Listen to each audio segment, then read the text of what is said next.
you look at somebody that gets 350 leads a month, they probably have 20,000 records in the DMS. So that is 20,000 people in which the average RO is $460, in which, by the way, 55% of a dealership's DMS are people who haven't been in 12 months plus. And if you think about service, I'm going to simplify it. Some groups are going to say that's not the truth. But like if you think about service, the reason they went elsewhere is not because of price. You go to the average consumer and you ask them what the price of an oil change is, a Jiffy Lube versus the dealership, they would not be able to tell you. The reason they go somewhere else is out of convenience. There's 190,000 independent repair shops in the US. There's like 36,000 franchise dealerships. So like they're already at disadvantage. So you gotta provide a better experience.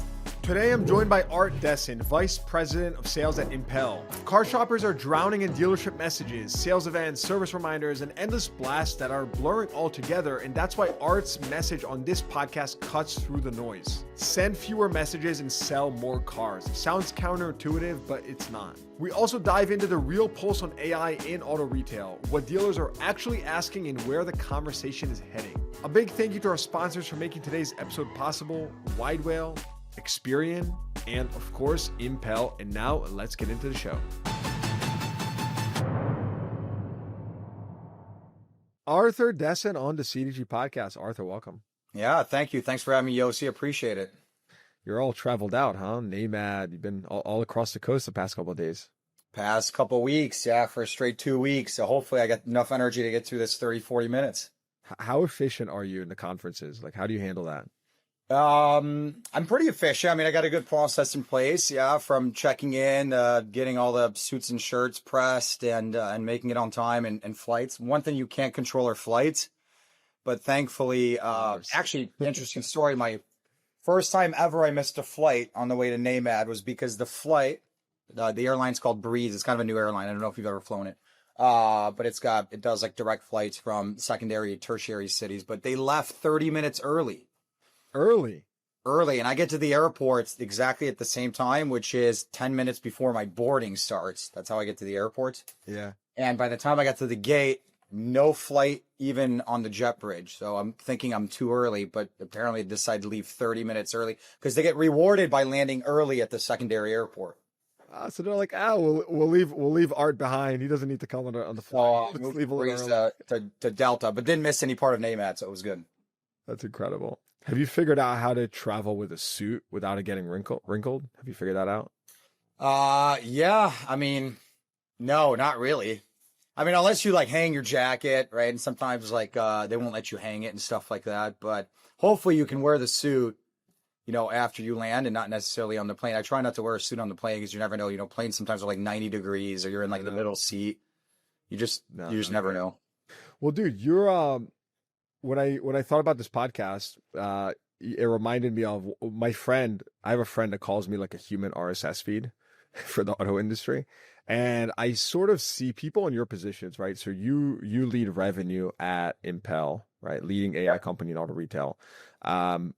But when I think about someone in your shoes, I think about someone who is interacting with lots and lots of dealers face to face on a daily basis, which to me is you're a form of a signal. I mean, you have the pulse on the market, and that's what I want to dig into here, because I think there's a lot of discussion on AI in our industry. We cover it a lot, and we're talking about what's changing, what's working, what's not working. What are people embracing, yada yada, and that's what I want to lean into. And so I want to just jump right in first to start with.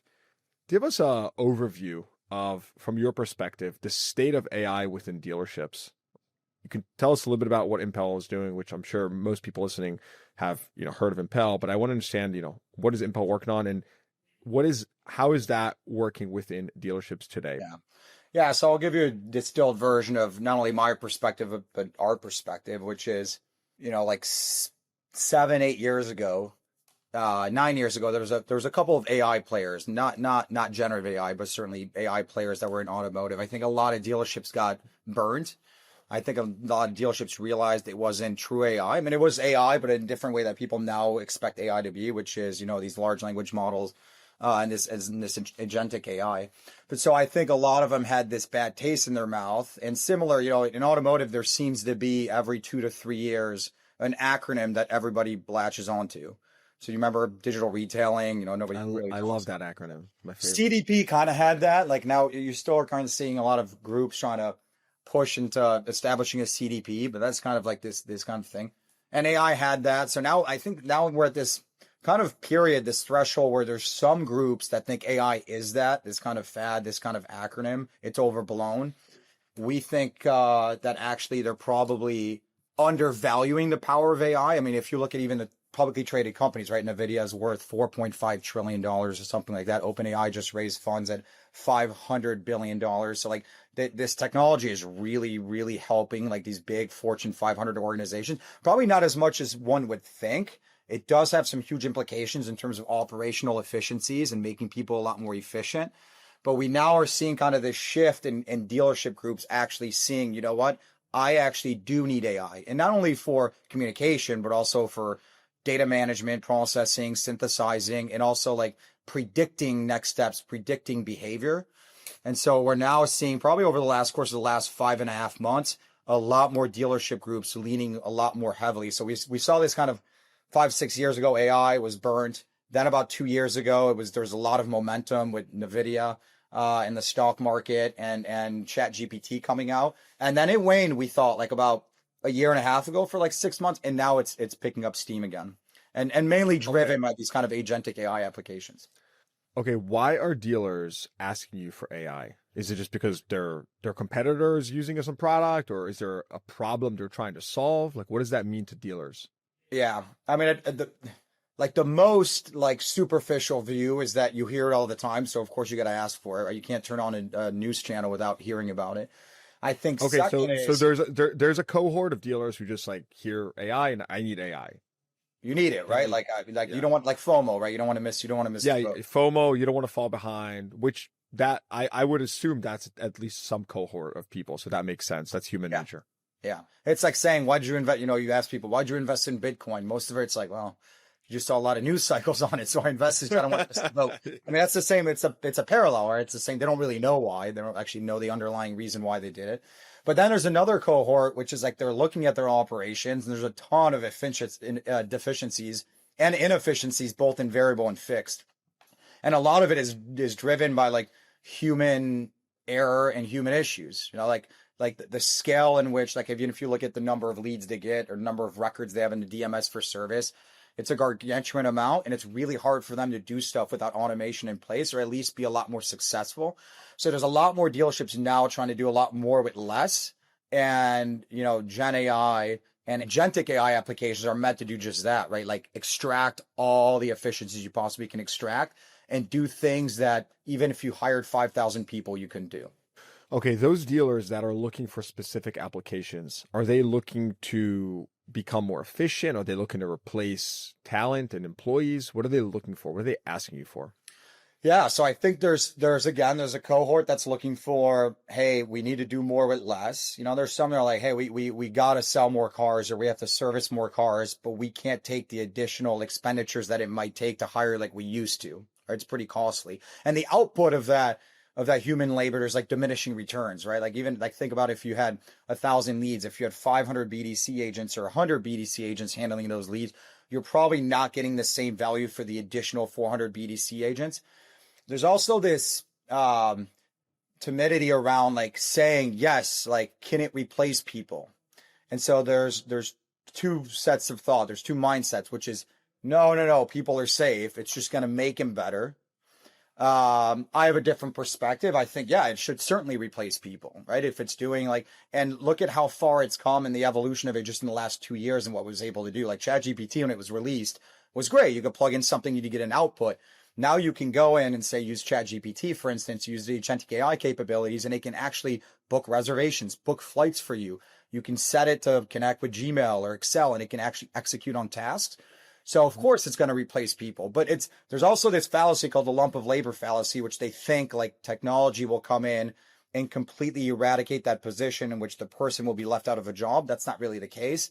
A lot of dealership groups will repurpose that person as something that he's much better suited for. So think about a BDC agent may not be great, but maybe that dealership lacks in having true a labor around equity mining, right? Somebody doing specific equity mining outreach. or maybe somebody can spend a lot more time being a lot more personalized or having a lot more information service to deliver a great experience and not be behind a computer doing tasks just for the sake of doing tasks.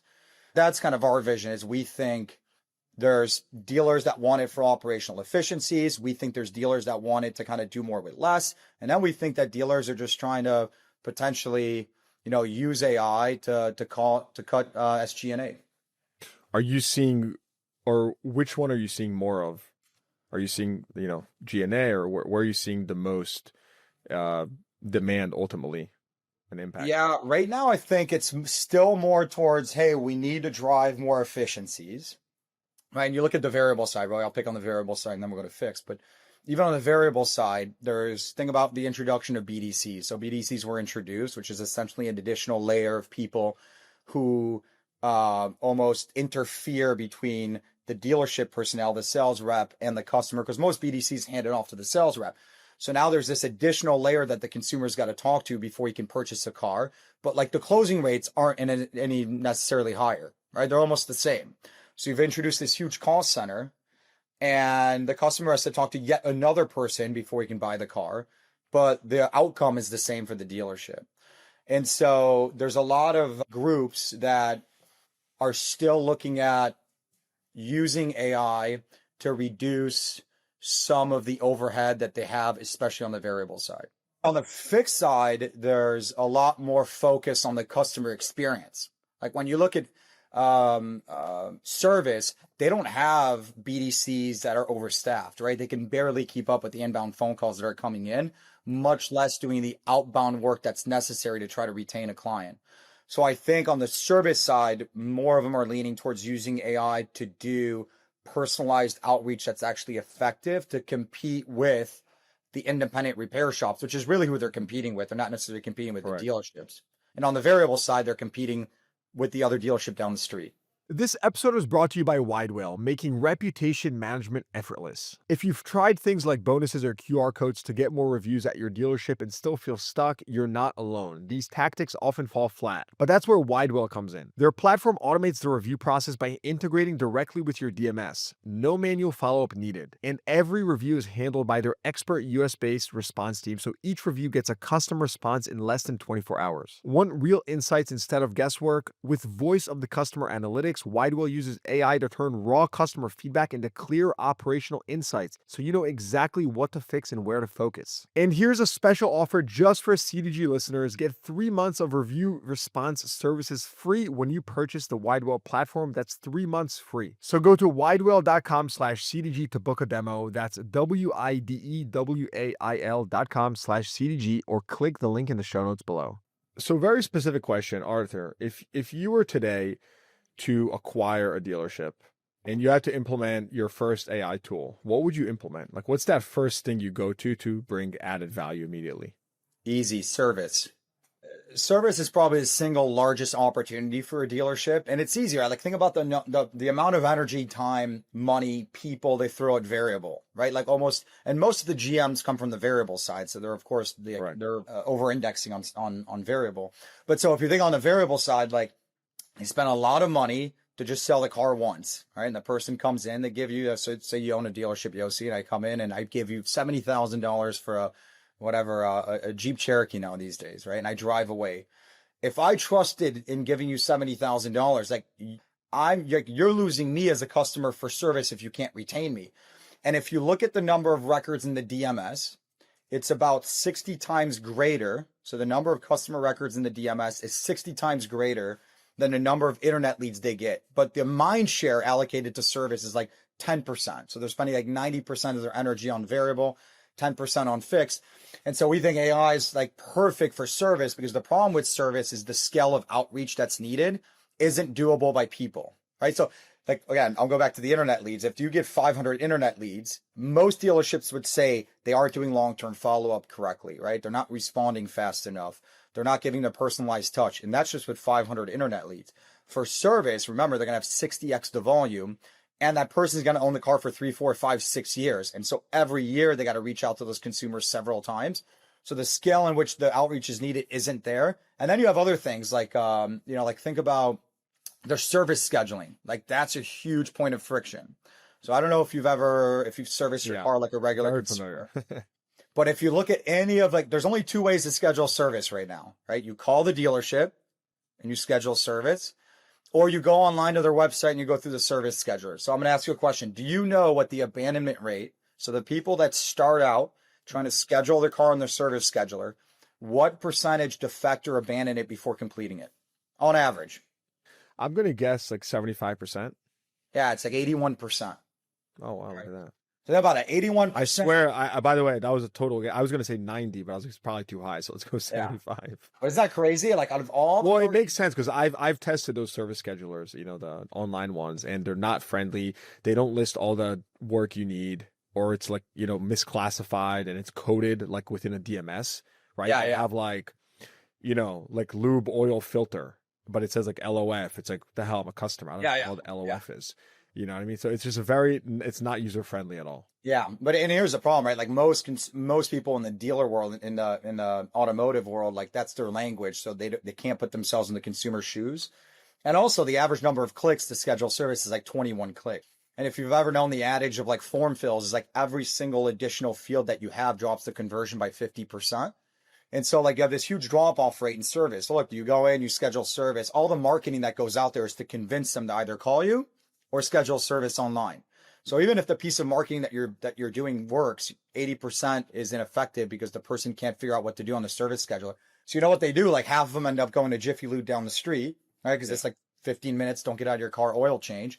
Or they call you, but then like 45% of calls are not answered. And if the calls are unanswered, like 60% of the voicemails are unreturned. So you have all these points of defection that exist. And so fixed ops is the quick win, or fastest ROI, I should say. Yeah. That makes sense. Talk to me now if you were to open a new point. In, middle of nowhere, you open a new point. Are you implementing an AI tool or are you not? And if you are, which AI tool? And I think this appeals more to the, maybe call it the younger dealer, or the dealer that doesn't have such a, wide book of business yet or is growing. What's your thought? Yeah. Yeah. I mean, it's mainly going to be variable, right? Because they don't have a huge database of people who have purchased cars for them. Though fix is still important, because if you sell a car, you want to make sure you retain that customer right off the bat. And it's not all about winning back abandoned customers. But on the variable side, there's still huge value in AI, not only for responding to leads faster and doing the long-term follow-up and all those types of things, but it's really about making your staff a lot more efficient and productive in their day-to-day responsibilities. So right now, if you sit behind a sales rep or a BD agent or an internet manager, and you just watch what they do on a computer, most of it is like checking off the box of the CRM activity tracking requirements, right? They're like painting by number. And they're not even thinking anymore, because it's like, hey, OC, here's the email that you write and you send on day 2. And by the way, we've pre-written it out for you because we don't trust you to write your own email, right? Here's the template that eLead has, or Dealer Socket, or whatever it might be. And so there's huge value in AI to deliver amazing experiences on the variable side. Like that's the only way you compete, right? A Ford dealership, from Ford 1 to Ford 2, they're all selling the same, Ford Explorer. It's a commodity. It's the same exact thing. You can compete on price, which is happening right now, but like you need to compete on amazing experiences. That's why people go to great hotels. Like you spend an extravagant amount to go to a good hotel. It's because the experience they give you is 20x better than the standard kind of hotel you might frequent. And it's the same thing. So you can use AI, like not only to answer questions, but to deliver this amazing experience, because the customer is submitting leads at 7 to 9 dealerships. They're all answering the same way. And if you, Yossi, have a dealership and you can answer in this amazing way where you can reference and you can contextual and understand deeply what the customer is asking and answer instantly, and not only on the first lead submission, but every time the customer is willing to engage with you, you have the ability to engage back in real time, sustain in a sustained way through that whole kind of purchase cycle. That's huge. So customer experience on the variable side is the number one factor. So my next question here is, if I took your phone or your email and I took like the last 100 client communications or, messages you have, and I ran them through AI, right? And I said, summarize this, give me like a couple bullet points. Like, what are people asking you? Like, what is the demand? What is the market demanding that we don't know? Right? What are we about to see next year? Yeah, I think so. I'll look trailing 90 days, what we're starting to see this momentum, this kind of shift is a lot of groups are trying to figure out how to send a lot less messages to their consumers. Like that's by and large. Oh, fewer messages. Yeah. I think every dealership knows innately that there's over messaging their customer. I don't think any dealership would be like, no, I don't think I'm sending enough messages. So what's happening is they're sending so many messages. Some are good, right? But a lot are bad messages, not personalized, not contextual, not timely, all that type of stuff. And so what's happening is all the bad messages are drowning out the good messages. So now the good messages are becoming ineffective. Dude. So it's this consolidation of messages. And by extension, by definition, consolidating all the messages means you're consolidating vendors, right? Like, which is why some people are thinking about going to a CDP. I want to collect all this data on Yossi so that my marketing is more personalized. Like that's like a very simplified view of CDP, but essentially that's what it is. And so the same thing is happening with vendors and tech and their tech stack is, can we consolidate? Like, why do I need 29 different vendors to be messaging my customer? Can't one do it or can't two do it? And so there's this shift in a lot of dealership groups looking for a solution that can enable them to do just that. You bring up an extremely important point. So I had this conversation on the podcast a couple months ago, and we were talking with a consultant that's consulting for a couple OEMs, and he mystery shopped a dealer, Florida, and he received like 10 follow-ups from that dealer. Yeah. Like something crazy. And I had a bunch of dealers reach out to me after that who watched the segment. And one specifically said, Yossi, he said, look, I get it, but also, the manufacturer is mandating that I use, all these different products. And so there's this friction. And I'm not completely taking the blame and accountability away from the dealer, right? Because you still own that product. You can control the messaging to a certain extent. But there still has to be, it needs to be a, symbiotic relationship between the manufacturer, the vendor, the dealer. Have you run into that type of issue where it's just manufacturer mandated tools that are, causing too much noise and without much signal? I fully agree, by the way, with your idea of fewer messaging, because you're right. The more you say, the less people hear. And that's a problem, right? Yeah. Yeah, that probably happens more so on the fixed side. There's a lot of OEM programs that you have to market. Consumers are much less so on the variable side. Now, on the variable side, you have the first quality response and things like that the OEMs mandate that you have to, stuff things in the response. That may not necessarily be great for the consumer experience, but we find that much less so being an impact on the variable side. So we still think on the variable side, you can send a lot less message. We hear some dealerships say, oh, I have a 6-month follow-up process in place in my CRM. I'm like, somebody submits a lead for you today, you're still following up in 6 months are you still in the market? That's probably not a great experience. And probably all sorts of stuff happen that the dealership doesn't realize. Like the open rates from all the CRMs is like 19%. So like the emails don't even get delivered, right? So there's huge issues, there's huge implications outside of what the dealership realizes. But yes, in terms of there's some overlap on fixed. I don't know if that's ever going to be solved. I think you're going to have to be able to live with, Well, it has to be solved though, right? Like I see it as if it's not solved, this industry will continue losing market share to, the Carvanas and the CarMaxes who are working with a unified system. Like these points, I just think that it's going to be challenging for point solutions to survive over time in the age of AI. And what I mean by point solutions, I mean like bolt-ons, right? When you have one product that does one thing, I just think that the industry will have to consolidate and one system doing, many, many different things, because no matter how inefficient it is at the dealership, if it doesn't impact the consumer, you could live with it. You're just running a more inefficient operation. But the second that you just said, the customer is getting all these different messages, now you're harming the customer experience. Why will I want to do business with you? Yeah. Yeah, I mean the difficult parts at least for dealership groups, and you mentioned Tesla, and I think Carvana or CarMax is like that's the brand. I mean they sell used cars, but that's the brand is like they can do that. But like if you own Nissan and a Mercedes-Benz dealership, a CDJR dealership, and a VW dealership, like it's essentially like owning 5 totally different brands. It's like owning a Burger King, a Wendy's, and like a Dunkin' Donuts. So I think it's going to be hard at least in the near or medium term to have everything be homogenized in terms of systems and processes. So that's where I'm saying it's going to be really difficult, but it doesn't mean that you can reduce stuff to allow it to be a lot more effective. And that's where AI is helping a lot of dealerships, is it's helping them send a lot less messages. And by the way, the messages end up being a lot more tailored, a lot more personalized, a lot more contextual. But really, like I mentioned, service is where the overlap is. Like the problem with service too is like all the communications right now is marketing driven. So it's all one way. Like you could have the best CDP in the world. Now you could have you could spend millions of dollars on a CDP, and I could have you, Yossi, and know exactly what you want, when you want it, send you the right message at the right time, etc. But you can't even respond to that message, right? Because it's all marketing driven, right? It's an ad on the Google Display Network. It's an ad on Facebook. It's an OTT advertisement, right? It's a piece of direct mail. It's, again, super tailored, super personalized, but the onus is on you to have to take action. You can't just get a message and reply to it and say, yeah, when can you bring my car in?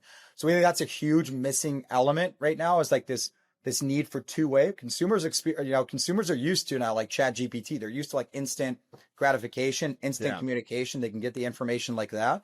Dealerships have to provide that type of experience for service, or else they're going to keep losing out to Jiffy Lubes and Pet Boys and whoever else might be in the market. Mm-hmm. Oh, and by the way, Yossi, like everything we just mentioned, these like point solutions and over messaging customers and all these different programs that dealerships are using and investing in a CDP, that's exactly how we help dealerships. And that's why we have so many groups using the AI platforms. It allows them to unify the customer experience and unify and coordinate all messaging across variable and fixed. And I think that's been a huge missing component, is that everything along that customer life cycle, from when he enters the market to when he buys a car to when he services a car, is way too balkanized, right? There's way too many vendors with their hands in the cookie jar. The experience is subpar. It's extremely costly for the dealership, and nothing is really tethered and unified. And so that's how we help dealer unify all the messaging and unify all the communications. So the experience is great, the cost is lower, and the outcome is much better. This episode is brought to you by Experian Automotive. Like most Car Dealership Guy listeners, you're constantly looking for the inside edge on the auto industry. So if you're ready to step up your game to the next level, outpacing the competition and building customer loyalty, there's only one place to go from here. Enter Experian Automotive. Whether you're tracking market share, boosting service revenue, targeting the right buyers, or making smarter inventory decisions, Experian has you covered. They're the only ones with exclusive data across vehicles, consumers, and credit, plus expert data scientists who connect the dots to uncover the insights you need. And their insights aren't just for dealer operators. OEM, lender, agency, whatever your role, Experian's powerful tools help you win. Get industry-leading insights you need from Experian Automotive today. Learn more by visiting Experian.com or clicking the link in the show notes below. How well do you work across brands? In terms of cross brands, I mean, it's pretty fluid. Now we have the platform has this agentic capability, which means, for instance, on the variable side, the dealership has control around how the AI might answer specific lead sources, or even more importantly, sub-sources. So for instance, for the first quality response, if CDJR wants something or needs something inculcated in the first response and Nissan has something else, the AI is complete, the dealership has complete control on how the AI is going to answer that first quality response. So they have a lot of flexibility and malleability in terms of how they want the AI to respond, but it's also going to meet all the OEM requirements, which I think is really important if you're a group that owns multiple brands. Okay, so slightly shifting topic, but I always like to think about like second and third order effects with these things, because there's a lot of investment going into it. Dealers are adopting it. Dealers are asking about it. I see in our CDG 20 group, it's a conversation every single week, whether it be this tool, that tool, this new product. And then I think about, so I mentioned second order effects. I think about Ozempic, right? Bear with me here. But Ozempic didn't come out as a weight loss drug, right? It was a diabetes, like type 2 diabetes drug. And today it's like a serious, massively popular weight loss drug. And I was reading about this over the weekend, hence why it's top of mind. So then I think about, what are the second order effects here, right? Again, as someone who has their pulse on the impact of this technology in our industry, are you witnessing yet any second order effects? Are you seeing anything there that the market should know? What should we know? Yeah, I mean, I think we are. I think we'll sense them a lot more. And by the way, my light went off, of course, but it'll turn back. It's okay. I think we like it when your room is intimate. It's nice, That's right. I think we're going to start seeing kind of those second / tertiary, like third order effects probably in the next year and 18 months. But yeah, I think there's a lot of it around, especially as agentic AI kind of rolls out. I think there's going to be a lot of applications that people can't even think about it now. Because these models, right? Think about these large language models. They're not improving at like 10% or 20%, right? There's no incremental improvement. The next model they roll out has like a 10, 20x increase in capabilities on what that model was released for. And so right now, even with this agentic AI, I mean, think about the application used for the AI being able to mimic your screen and do actions on your behalf, right? So think about like inputting information in the CRM. Sales reps will never be good at inputting information in the CRM. Our sales rep, we think we have a great sales team. We're obviously subjective. Like they're still not that great at inputting information in Salesforce, right? But imagine AI being able to grab all the information and plug it in exactly where it needs to be in real time, right? Now that's a very, very simple use case, but like you look down 12 months, the capabilities that AI will enable you is probably right now unfathomable. And so there's going to have a lot of huge application in terms of real-time usage and, bookings, cleanliness of the CRM, usage of the DMS, usage of service scheduling, vehicle acquisition that I think is going to change the way that dealerships do business, even more so than it has in the last 2 years. Okay, so 2 follow-up questions here on customers and information. Do you see AI enhancing CDPs or replacing CDPs or something else? For anyone who's not familiar, right, we have people with all different experiences listening. When I say CDP, I'm just referring to a platform that houses customer data, your customer data that is not your CRM, and uses, cleans that data, right? Makes it better so you can send more targeted messaging to your customer so that Sally, who has 3 kids, that, your system knows that, as opposed to the system thinking that Sally's name is Jim and that she has no kids and she may need, a convertible for the summer.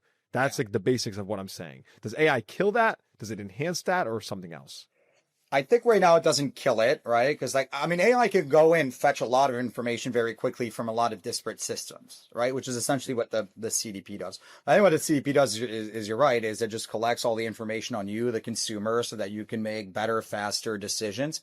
I think right now what AI will do, and the way that we think about AI, so think about, you have a CDP platform, but AI is really going to be a communication platform, not just communication the way you think of ChatGPT. It can do all the synthesizing, it can understand data, so it can grab all that data that's in the CDP and make a lot better decisions.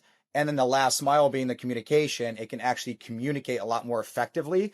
And then really like the last kind of like link in the chain is the execution of the action. So meaning you have your CDP, which is all the data on a consumer, which allows you to be a lot smarter. And then you have AI that's grabbing that data, figuring out, predictively figure out what to do next with that data, communicating with you, Yossi, the consumer, and then say if it's service scheduling, going in and booking your service at the dealership completely frictionless. So right now, I think it's additive, right? So think about the layer of CDP, and then you bolt on this massive AI application that can use all that data to actually drive an outcome. But who knows? Maybe over time, the next 2, 3, 4, 5 years, this AI engine essentially becomes the brain, essentially becomes the CDP. Okay, so that brings me to my next question now, which is today, right? September 2025. What dealers are CDPs for every dealer? This is another conversation I had. Like some dealers, text. I'm like, hey, what do you think? Like, hey, I don't have a CDP. Another one is like, I love it. I use my CDP. It's like my, top of mind. It's the best thing since sliced bread. Is a CDP for every dealer in September 2025? Or if not, who is it for? What's your take on that? No, yeah. Look, you need to be of enough size for it to make sense. It's not a light investment. It's not easy. And when they implement a CDP, it takes like a year to do it right. Maybe you could do a little bit faster, but generally it's going to take a year. And it's super costly. So if you're a single point store, even if you have 2, 3, 4, 5 stores, like, is it worth it to invest in this CDP? Like, if you got to spend, let's say $1 million, like that's just cash. Like how many cars do you have to sell to recoup that $1 million? That's a lot of cars sold, right? On a triple net basis. And so I think you need to be of enough size. If you said, Art, like what's the dealership group size that what's the acceptable threshold? I don't know. It's also based on the total customer database that you have. But, I would say if you're a 15 plus store group, that's probably worth looking into. But you could still do a lot.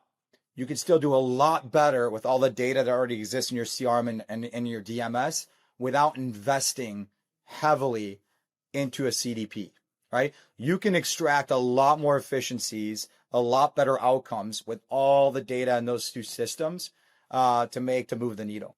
Mm-hmm. And just to clarify, when you say $1 million, 50 plus store, you're referring to a custom CDP or an off the shelf CDP? You're referring to custom only. Yeah, custom. I mean, they're still expensive if it's off the shelf, right? I mean, you look at like the monthly recurring fees, the setup fees, then you factor in the amount of mind share and human capital that you need to throw at it to make it work. And that's if then you make it work. Oh, okay, got it. So you're looking at it kind of fully loaded. Understood. Yeah. I mean, it's generally expensive. Now it works if you have a ton of records, right? Because that means like the more records you have, the More less value. cost per record it ends up being. That's the unit economics work out. But look, like if you think about even with a CRM and a DMS, say you just had a CRM, the dealership doesn't even use all the data that's at their fingertips in the CRM, right? So the same issues exist if you have a CDP and you don't use it correctly, or you don't have the staff or the infrastructure, which is you have more data that's more organized, but like you're still not using it to the degree that you should. So I there's a lot of groups that are setting aside a CDP and using AI in lieu of a CDP, right? Because it's faster, it's cleaner, and you don't need to make that capital investment. So that's a very good insight, and I'm sure some of the people I spoke with will listen to this, and they will, that'll be helpful for them. So, Art, before we wrap up, voice AI feels like it's the next frontier in the AI game, and don't get me wrong, it's already very well deployed in many dealerships, but nonetheless, it's growing quickly from my anecdotal feel. Yeah. How do you feel about voice AI? Where are we at? I think that's going to be a super important part of how dealerships think about deploying AI and like a use case for an AI application. I think right now, for at least for the first 9 months, like we don't feel right now like these large language models, right? Because everybody uses the same thing, right? So think about OpenAI, think about Anthropic, think about Bard, et cetera. Like all those large language models are powering almost everything. The problem with voice right now is we feel some dealerships might get burned right now is the way that they're thinking about voice, like true voice, right? You call, like when people say voice AI, they're thinking I'm calling and then I'm going to talk to an AI and they're going to like help me out, right? And it's going to be a great experience. And I always tell dealerships, it says like, yes, I think that's going to come. I don't think it's ready now because what's really difficult is two things. One is, for instance, if you're talking to an AI EOC, it's really hard for the AI to understand when you're done speaking, right? That small, like imperceptible second that happens where the AI is processing. Because when they ingest voice, they're taking in voice, they're transcribing it in the text, they then retranscribe it in the voice and then push it back out. There's latency to that. But that is like, even if it's 0.3 seconds, the consumer picks it up that it's a bot, right? And then they're circumvented. It's not a great experience. Or oftentimes the AI, because of the integration, the ecosystem that don't exist, can't answer your question. So I call you for service and I go, hey, is my car ready for service? Or is my car ready? I dropped it off 2 days ago. It's still got to hand you off to a person, right? So it's like, again, another layer that doesn't get me to the outcome I want. I still have to speak to the person. I still have to be on hold. But then in addition, I have to talk to an AI agent. So the way that we're thinking about it right now, a much better way is using the transcription. So, like for instance, let a phone call come in, let AI transcribe it, ideally move it to text, right? I'm speaking fixed right now, but ideally the phone call comes in, try to push that conversation to text. So Yossi, you call in to bring your car in. It says, hey Yossi, do you want us to just text you and just carry this conversation over text? That's how Delta does it. You call Delta and they say, press 1 or say yes and we'll text you. And they're moving like 38% of calls into text. And with text, you have a lot more control. Yeah. And it solves this whole problem because with text, you can control it. You can book them. You don't have this thing that exists right now with latency. And then you also have this secondary problem of like ambient noise. So you're calling, you're in a mall, you're at the airport, like there's noise around, it picks up the noise and it says, I'm sorry, I couldn't pick up what you were saying. Like that's super frustrating. Like I don't care how good the AI is, that's going to be an issue that you run into. So you move them to text and then you can book them via text. You can communicate via text, for instance, but two things happen. One, they don't have to call you back because they've created a habit that they can get business done via text. And two, your staff doesn't have to call the consumer back because you have a texting dialogue going. Like, for instance, would you rather call a restaurant to book a reservation or text them if they had a texting service to book it? You would never call them in your life. Makes sense. So anyway, I haven't thought about that. That's a great insight. All right. So Art, as we're wrapping up here, for the dealers listening, whether it be the 30-store group, the two-store dealer, they're thinking about AI, they're thinking about their group, they want to grow sales, they want to be more efficient, they're thinking about the next year. Just like sum this up for us, right? Give us your couple pieces of advice. What should they be doing, right? What is the right thing, in your opinion, that they should be looking into, deploying, thinking about in, again, September 2025? What's your take? Yeah, I think there's three easy things. Is they always look at the consumer experience. So for instance, go to your website. Does your chat provider give you a great customer experience, right? Like go in and ask some of the most simple questions in the chat that you have, which is generally the first experience the customer has with the dealership is chat, right? Unless they call you or walk in. And see if you're delivering great customer experience. On the variable side, like think about, do you have a BDC, an internet team? Like, do they have the close rates that you want? Most will say no. Has it changed in the last 2 to 3 years with all the changes you've implemented? Probably negligibly. So it's like, I would think as a dealer, are there AI applications that can help me solve some of the stuff on the variable that hasn't changed, right? Response time, follow-up, customer experience, appointment booking, half the leads come at night. So are consumers being, neglected for 12, 13 hours. And then really, I think the most, again, like I said at the beginning of this podcast, but I think the biggest opportunity is service. And I think if dealerships are looking, most do not want to spend any more money than they're currently spending, right? Like they're trying to tighten their belts. So it's, can you do more with less, right? And where is the money? The money's not in the CRM. The money's in the DMS. And if you look at it, it's like, how are you going to get more people to service from you? Do the exact same thing you've been doing for the last Why year. did you say that? The money's not in the CRM, it's in the DMS. Why did you say that? Yeah, I mean, if you look at somebody that gets 350 leads a month, okay, they probably have 20,000 records in the DMS, right? So that is 20,000 people in which the average RO is $460, in which, by the way, 55% of a dealership's DMS are people who haven't been in 12 months plus. And if you think about service, I'm going to simplify it. Some groups are going to say that's not the truth. But like if you think about service, the reason they went elsewhere is not because of price. You go to the average consumer and you ask them what the price of an oil change is at Jiffy Lube versus the dealership, they would not be able to tell you. The reason they go somewhere else is out of convenience. There's 190,000 independent repair shops in the US. There's like 36,000 franchise dealerships. So like they're already at disadvantage. So you got to provide a better experience. And AI can do just that for Fix. It can simplify the outreach, the communication, and more importantly, it can simplify the service scheduling so that you could be a lot more convenient than Jiffy Lube is. Art Dessein, Impel, Art, this was incredible. And by the way, the last thing you just said, I was looking to the side because I was writing it down. I love that. That's a very good quote. I might have to use that one. Money's not in the CRM, it's in DMS. And it makes total sense when you think about it. So we're so focused on the new, but what about the old, which is just as new? We just, it's just not as shiny, but it's there and it's valuable. It's sexier to sell a new thing than it is to retain something. So it's it's human behavior, but so true. AI doesn't have human tendencies. Art Dessein, Impel. Art, thanks so much for joining. This was amazing. Yosi, thank you so much for having me. Appreciate it. All right. Hope you enjoyed that episode. Please give the podcast a rating, consider subscribing to the show, and check the show notes for links to what we talked about. Thanks for tuning in. I'll see you guys next time.